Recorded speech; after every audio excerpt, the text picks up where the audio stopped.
სპორტისა და განათლების სამინისტროები ადგილობრივი თვითმმართველობის ორგანოების ხელშეწყობითა და ჩართულობით მასშტაბურ სასკოლო სპორტულ ოლიმპიადას იწყებენ. ოლიმპიურ შეჯიბრებებში 11 ქალაქის სკოლების გუნდები ჩაერთვებიან და ერთმანეთს კალათბურთში, მაგიდის ჩოგბურთში, მინიფეხბურთსა და ძველოსნობაში შეეჯიბრებიან.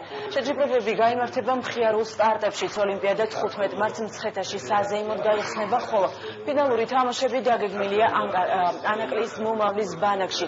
ფინალში გამარჯვებული გუნდები მონაწილეობას მიიღებენ 2016 წლის სასკოლო მსოფლიო ჩემპიონატებში, რომლებიც ხორვატიაში, ესტონეთში, ისრაელსა და უნგრეთში გაიმართება.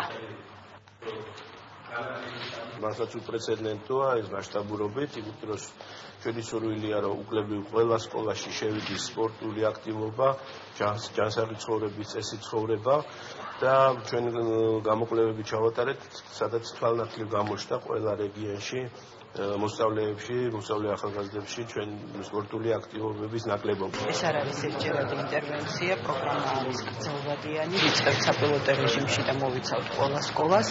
ძალიან მნიშვნელოვანია და მიხარია, რომ სპორტისა და ახალგაზრდობის სამინისტრო მომჩაუყარა საფუძველი, რა თქმა უნდა, ჩვენ როლს ამ პროექტში შევასრულებთ.